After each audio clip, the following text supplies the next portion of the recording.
नमस्कार, प्रणाम।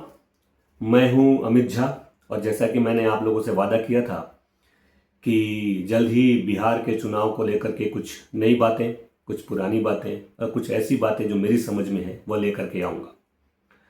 जैसा कि आप सबको मालूम है, बिहार में चुनाव है और चुनाव का जो प्रचार चल रहा है, खासकर जो 2 चरण में चुनाव है और जो 6 नवंबर के चुनाव होने वाले हैं। आज 4 नवंबर है और आज शाम के 5 बजे तक आपके प्रचार प्रसार का आखिरी समय है। उसके बाद हमारे 18 जिले के 121 विधानसभा चुनाव क्षेत्र के जो मतदाता हैं वो बस अब ये इंतज़ार करेंगे कि कैसे चुनाव हो जाए और फिर 14 नवंबर तक ये इंतज़ार में रहेंगे कि किसका क्या रिजल्ट आता है। मैं बिहार में था और मैं जानबूझ करके थोड़ा सा पहले आ गया क्योंकि कुछ मित्र जो हैं वो चुनाव में खड़े हैं, कुछ बहुत करीबी हैं जो चुनाव में खड़े हैं और उनका कहना था कि मैं चुनाव प्रचार प्रसार में आऊं, तो वो मेरे लिए थोड़ा सा असमंजस था और मैं उस असमंजस को दूर करने के लिए छठी मैया को प्रणाम किया और वापस आ गया। लेकिन जो मैं 8-10 दिन रहा बिहार में, मैं लगभग 40 विधानसभा क्षेत्र को घूमा और वहाँ के लोगों के बारे में जानने की कोशिश, वहाँ के लोगों की मंशा जानने की कोशिश की, उनके विचार जानने की कोशिश की और मुझे जो समझ में आया, इस बार मामला थोड़ा पेचीदा तो है सबके लिए, चाहे वो एनडीए हो, चाहे वो आरजेडी हो, चाहे वो जनसुराज हो। जनसुराज का जहाँ तक सवाल है, उन्होंने मामला पेचीदा कर दिया है, उनके लिए पेचीदा नहीं है जितना मैं समझ पाया। खैर, सबसे पहले तो मैं आपको बताऊं कि मैं एक लेखक हूं, तो मैं हमेशा ये कहता हूं कि इंडस्ट्री के लोग जब चुनाव में आते हैं, चाहे वो एक्टर हों, राइटर हों या फिर गीतकार, संगीतकार या गायक, कोई भी हो, तो उसकी एक सीमाएं होती हैं और वो उस सीमा को भूल जाता है। जैसा कि मैं आपको बताया था पहले भी कि क्या खेसारी लाल यादव हों या फिर रितेश पांडे हों या फिर मैथिली ठाकुर हों या फिर विनय बिहारी हों। विनय बिहारी तो थोड़े परिपक्व हो गए हैं क्योंकि अब वो लिखते नहीं हैं, अब वो कंप्लीट नेता बन गए हैं, बट फिर भी इन सब के बीच जो सबसे ज़्यादा विवादित चेहरा है, जो सबसे ज़्यादा विवादित जगह है, वो है छपरा। क्योंकि छपरा में खेसारी लाल यादव चुनाव लड़ रहे हैं आरजेडी से। इसके पहले भोजपुरी इंडस्ट्री से जो भी चुनाव में गया है, ज़्यादातर जितनी मेरी नॉलेज में है, जितना मैं जान पा रहा हूँ, सब एनडीए के साथ जुड़े हुए रहे हैं। द फर्स्ट टाइम ऐसा हुआ है कि खेसारी लाल यादव ने आरजेडी का दामन थामा है और आरजेडी का दामन थामने के कारण ये हुआ है कि उनके ऊपर आरोप प्रत्यारोप चल रहे हैं। गलतियां उनकी भी बहुत सारी हैं और ऐसा नहीं है कि इसका मतलब है कि बाकी लोग पाक साफ हैं, लेकिन सबके अपने अपने तरीके होते हैं। बट इन तरीकों में खेसारी लाल कब सीमा लांघ गए उनको खुद पता नहीं है। इसका सबसे बड़ा उदाहरण, पहले तो आपने जानबूझ करके एक मंदिर के बारे में बात किया, राम के बारे में बात किया। कोई ज़रूरत नहीं थी, आप अपने आप पॉलिटिक्स कर सकते थे। आप उल्टा कह सकते थे कि बीजेपी कहती है राम के बारे में, मैं तो ऐसा कुछ नहीं कहना चाहता, लेकिन आपने उल्टा कर लिया। उसके बाद आपने दिनेश जी के बारे में पता नहीं क्या क्या बोल दिया और दिनेश लाल यादव, उसके पहले आपने रवि किशन जी के बारे में बोल दिया, मनोज तिवारी के बारे में भी बोल दिया। तो सबसे पहले तो जो दिनेश जी के बारे में आपने बोला, आपको याद होगा, आपने खुद एक इंटरव्यू में कहा है कि वो मेरे पिता तुल्य हैं, वो मेरे लिए उन्होंने बहुत कुछ किया है, 25 लाख रुपया देकर पहली फिल्म रिलीज कराई है। तो क्या उसे भूल गए आप, जो आज उनको क्या कह रहे हैं? पहले मैं आपको याद दिला दूं कि इसलिए उस याद को ताज़ा करने के लिए मैं सबसे पहले आपको ये वीडियो दिखा रहा हूं।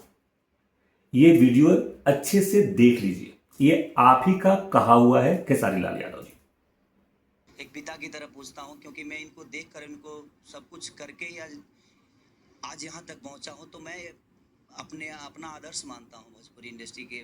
जब भी मैं यहाँ पे आया, और मेरे जीवन में सबसे बड़ी भूमिका इनकी है, क्योंकि जब मेरी पहली फिल्म में, आलोक भैया ने बताया था मुझे, जब मेरी पहली फिल्म रिलीज़ नहीं हो रही थी तो भैया ने ही 25 लाख रुपया देकर और फिल्म को रिलीज कराया था। तो इनका एक बहुत बड़ा एहसान है और शायद मैं आजीवन इनके कर्जदार हूँ और अब एक बड़े भाई की तरह मानता हूँ, एक पिता की तरह मानता हूँ। देखा आपने वीडियो? इसमें आप क्लियर कह रहे हैं कि इन्होंने 25 लाख रुपए देकर के दिनेश जी ने हमारी मदद की और हमारी पहली फिल्म रिलीज हुई, हमारे पिता तुल्य। फिर आप आरजेडी का दामन थामते हैं। आरजेडी का दामन थामते ही आपके बयान बदल जाते हैं, आपका चरित्र दोहरा हो जाता है। और जब दोहरा होता है तब आप क्या कहते हैं वो भी आप देख लीजिए।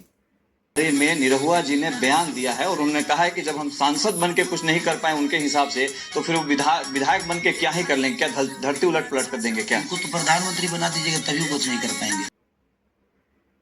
देखा आपने? यहां आप कह रहे हैं कि दिनेश लाल यादव प्रधानमंत्री भी बन जाएंगे तो क्या कर लेंगे।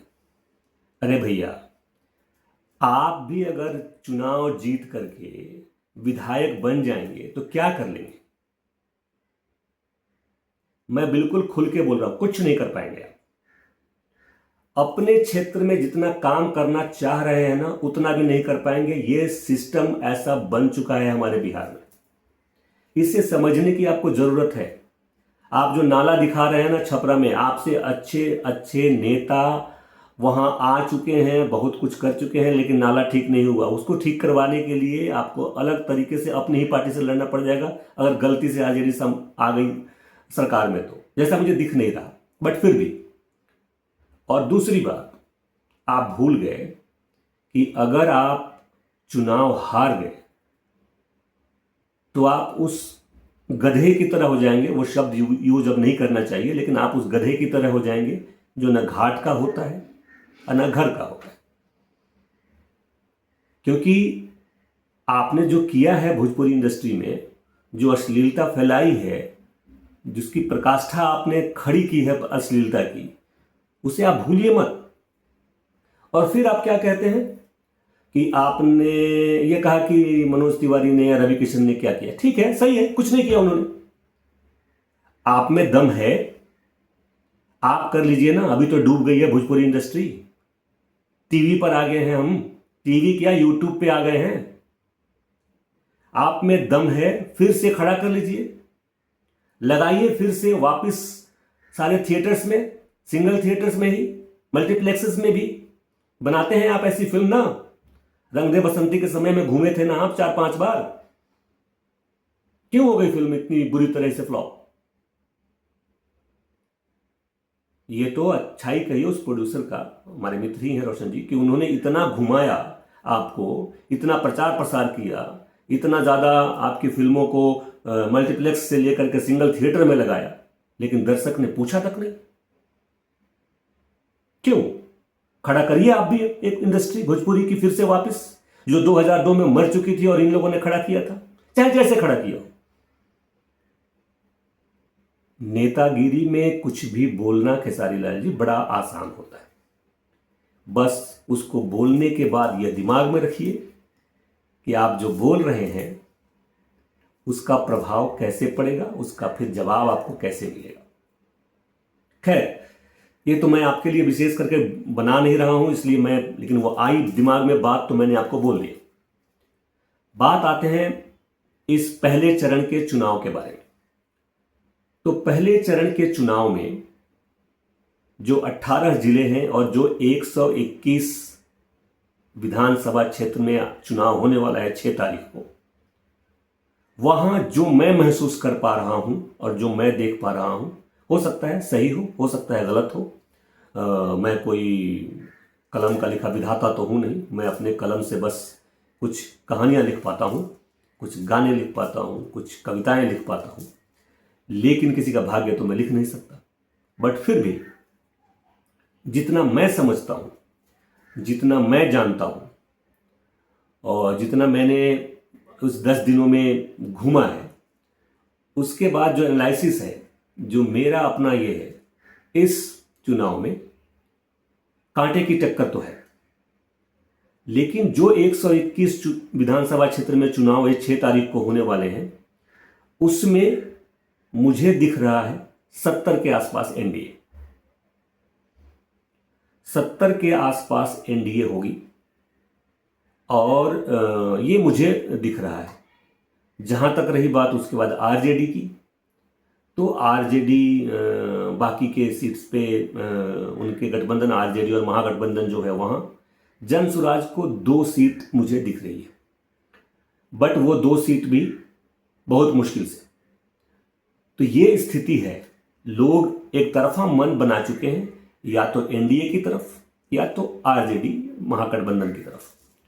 देखिए, मैं आरजेडी बार बार इसलिए कह रहा हूं कि महागठबंधन में कांग्रेस की जो स्थिति है वो बड़ी बुरी है। जो भी वहां के लोग जीतेंगे कांग्रेस की सीट पे, वो इसलिए जीतेंगे क्योंकि आरजेडी के साथ है, नहीं तो कांग्रेस को जिताने के लिए तो मुश्किल से 10 सीट भी नहीं है बिहार में। लोग भूल चुके हैं कांग्रेस को।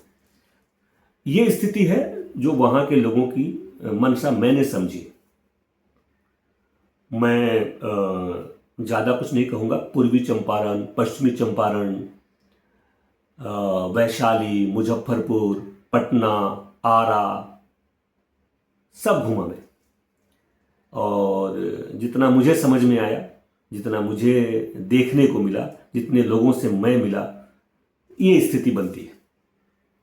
बाकी देखते हैं, वो तो ज़्यादा दूर है नहीं, ज़्यादा दूरी भी नहीं है। 19 नवंबर बस अब उंगलियों पे गिनती होने वाली है। लेकिन मैं फिर से कहूँगा आप सबको कि मतदान मत करें, मत का प्रयोग करें। ये मत को जब तक दान करते रहेंगे आप अपनी समस्या को सुलझा नहीं पाएंगे। आपके क्षेत्र में जो समस्याएं हैं उस पे सवाल करते रहिए, मत को दान मत करिए, मत को प्रयोग कीजिए सही कैंडिडेट पे, अच्छे कैंडिडेट पे। मैं फिर से कह रहा हूं, मतदान मत कीजिए, मत का सही प्रयोग कीजिए। सिर्फ वो मत दान मत कीजिए, मत काट लीजिएगा। खैर, मत का सही प्रयोग करेंगे। आज भी कोई नेता जब आपके पास आता है उससे पूछिए मेरे पंचायत में 10 काम आप क्या करेंगे। उनके पार्टी का मैनिफेस्टो, उनका अपना मैनिफेस्टो क्षेत्र का, विधानसभा का नहीं, सिर्फ मेरे पंचायत में 10 काम क्या करेंगे आप बताएं। अगर आप करने में सफल हो गए और ये डिमांड वो पूरा करने में सफल हो गए तो शायद बिहार में बदलाव आए। और ये तो बिहार की स्थिति है। जहां तक रही बात क्राइम की, चरम पर है। मैं जल्द ही आप लोगों के लिए एक दुलार चंद यादव वाली वीडियो भी लेके आऊँगा, और जो मुझे सच दिखा वहाँ पे वो मैं बताने की कोशिश करूँगा कि वहाँ के पॉलिटिक्स में क्या हुआ। मैं देर से इसलिए बताता हूँ कि लोगों की जो मानसिकता होती है वो तुरंत किसी की बातों से बदले नहीं, इसलिए मैं थोड़ा देर से वीडियो बनाता हूँ। मैं बहुत गूढ़ जा करके पता करने की कोशिश करता हूँ, एग्जैक्ट जानने की कोशिश करता हूँ, और तब कुछ बताने की कोशिश करूँगा आगे भी। इसलिए मैं आज घटना हुई और कल मैं बना करके वीडियो अपने आप को प्रूफ करना नहीं चाहता कि अरे मैं तो ये जानता था। खैर, ये तो होता रहेगा। आज के लिए मेरी तरफ से बस इतना ही है कि 121 विधानसभा क्षेत्र में जो चुनाव हो रहे हैं और उसमें जो 18 जिले हैं उसके अंदर 121 ये विधानसभा क्षेत्र हैं, उसमें अभी जो स्थिति है जो मेरी समझ में आई, एनडीए 70 के आसपास है, 2-3 बाकी सब उलझ जाएंगे और बाकी महागठबंधन आरजेडी को आएगी, जहां तक मुझे लगता है। बाकी आप देख लीजिए, जल्दी ही आप लोगों के पास आने वाला है। और प्लीज़ मैं फिर से कह रहा हूँ, भोजपुरी इंडस्ट्री से जुड़े जो भी कलाकार हैं, चाहे वो जिस क्षेत्र से जुड़े हों, चुनाव मैदान में हैं या चुनाव मैदान में सपोर्ट करने जा रहे हैं किसी पार्टी को, किसी नेता को, तो अपनी मर्यादा में ही करें। क्योंकि मैं जानता हूँ भोजपुरी इंडस्ट्री के इस हमाम में कौन कितना नंगा है, आप सब भी जानते हैं। तो आप अपनी स्थिति को समझते हुए अच्छे से बयानबाजी करें। धन्यवाद।